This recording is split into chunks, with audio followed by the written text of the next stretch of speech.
Last year when we did our Christ the King challenge, I could have cried when I saw how many people put up their hands. I mean, positive way. Could have cried in a happy way because I was so touched by people's love. The gospel today shows Jesus hanging on the cross, suffering, and we remember that those words that are put on his lips. I looked for one that would comfort me, and I found none. So imagine what Jesus would feel if we comfort him just by placing him at the center of our lives. So today is a beautiful day. We're going to give Jesus a great gift. And so right away, we're already focusing on him. We're not here to please anyone else. Let's just put our minds, our hearts focused on Jesus. So we're going to start right away with our Christ the King challenge. I'm just going to ask you the 3 questions that we've talked about now for a few months. Question number 1, you'd raise your hand if you've made Jesus the center of your life. And you don't have to go like this.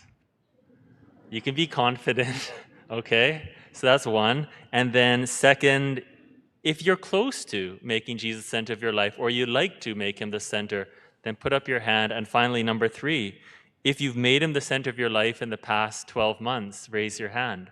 And after we're done that, then we'll go into the gospel. We'll see how it's all connected. Okay, we're ready? Yes. So raise your hand if you've made Jesus the center of your life, please. Confidently. And then second, if you would like to make Jesus the center of your life, raise your hand. Or you're close to. That's awesome. And finally, if you've made Jesus the center of your life in the past 12 months, is there anyone who has, in the past 12 months, made Jesus the center of their lives? God bless you all. Thank you. So when we look at the gospel, we're reminded of what kind of person we've made the center of our lives. It says, the leaders scoffed at Jesus, saying, he saved others.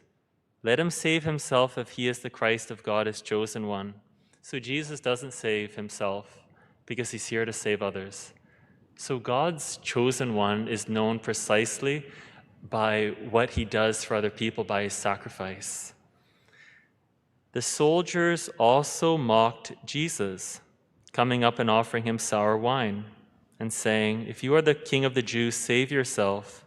There was also an inscription over him, this is the king of the Jews. Okay, in St. Luke's gospel, the sour wine is meant to hurt him. It's meant to prolong him so that he will suffer more. Now, what's interesting about Jesus is that he doesn't hurt back. That's very interesting. The definition of strength is not to destroy your enemies, but to love them. And so it goes back to a question we asked maybe 2 months ago. When you think of other religious leaders, we mentioned Confucius, Buddha, Muhammad. Did any of them ever love like that? Did anyone ever have the strength to crush their enemies, but then refuse to do so out of love? One of the criminals who were hanged there kept deriding him and saying, are you not the Christ? Save yourself and us. So they keep on asking if he's the anointed one. They don't get his identity. They can't perceive it. They just see this man suffering on the cross. They think he's regular. But one man there perceives his goodness, his divinity, that he's God. The other criminal says, Jesus, remember me when you come into your kingdom.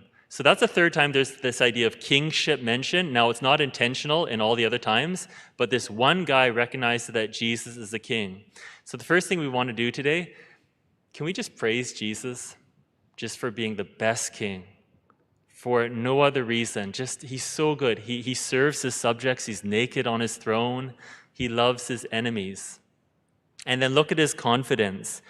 Jesus replied, truly, I tell you, today you will be with me in paradise. No other dying man ever offered another dying man eternal life. No one speaks like this. And Jesus backs it up with his resurrection. So that's why he's the most important man in history. If you think about it, the whole world's calendar revolves around this man, around 2022 years since his birth. And we say in our Easter prayer, all time belongs to this man. And so there is one gift we can give Jesus, our King. One gift we can give him.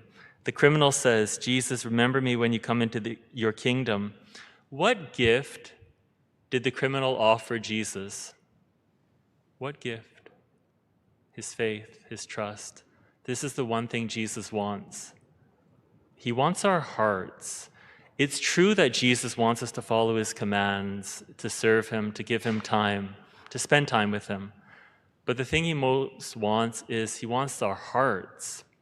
I told you a while ago, I don't remember when I was a kid, for Christmas, I would get my two older brothers gifts that I knew they wouldn't like, so that when they'd open them, they'd say, oh, you have it. And then they give it back to me.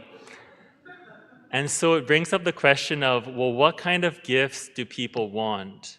So if we're going to give Jesus a gift, I'm not asking you what gift you're going to give him. I'm asking you, what gift does he want? So he wants our hearts. And when we make him the center of our lives, we're giving him the one thing he wants. And if you put up your hand and you said, you know what? I like to give him, I like to make him the center of my life, then that gives him hope. That gives him joy. Honestly, that's a beautiful gift. And if we're saying, you know what? I'm not ready yet, but I am sincerely seeking, that's a beautiful gift. He appreciates a sincere search because, of course, he still loves us. We're going to move into Advent next week, so we've got 4 weeks to prepare for the King's birthday, and then we're going to reflect on how we can give Jesus a great Christmas gift by growing in love. So today is a great celebration. Today we have clarity. We know we worship the greatest King, and we're giving him the gift he wants.